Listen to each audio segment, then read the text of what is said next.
I'm with Skylar, and we're talking about this healthcare bill that's going through, and I myself have a disability, as do you, obviously. And do you support everything as it's written, and do you think that this is the kind of thing that we want in this country?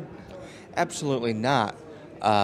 What this administration is trying to push through as quickly as they can, and for good reason, is utter foolishness.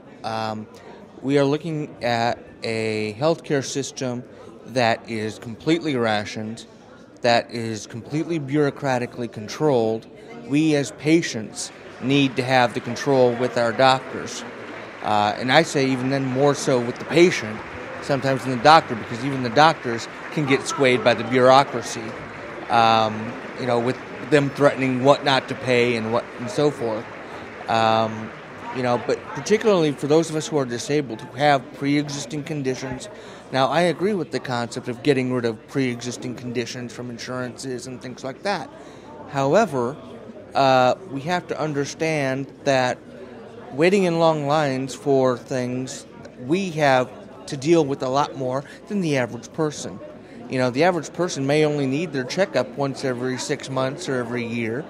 But those of us with disabilities, particularly the ones like myself who were born with their disability, are in doctor's offices a lot more frequently because there's a lot more things going on. And so this idea that we can sit around and wait 6 months to see a specialist, is preposterous, and that's exactly the road that we're heading on with healthcare, as the administration and this Congress want to shove it down our throat. And it's not as if I don't agree that there should be something that should be done. I mean, because like you say, those of us with pre-existing conditions, we're challenged with any kind of insurance, or if we switch insurance. And so, I think that there should be something done, but I think this goes too far. And like you say, we're going to be in long waiting lines anyway if this does happen. Yes, obviously something needs to be done. But throwing the baby out with the bathwater is not the way to do it. And that's exactly what this administration is all about. And they're doing it intentionally. There is no hiding this. And this idea that they are not creating or wanting to create death panels, granted, I understand it's a loaded term, but that is what it is.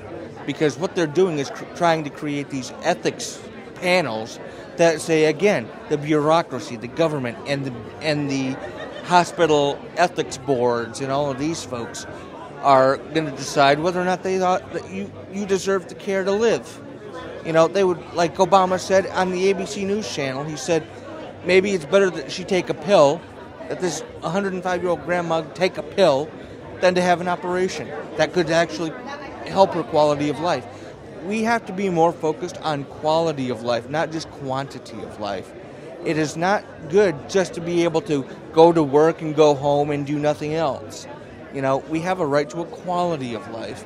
And under this healthcare system, we will not have that. We will have this idea that, you might be allowed to live, but we don't care, if you enjoy your life.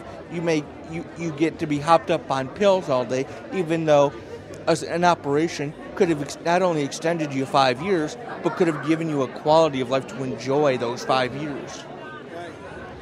It is sickening what this administration is doing, and finally the American people are waking up and saying, we know exactly what you're doing, we don't like it.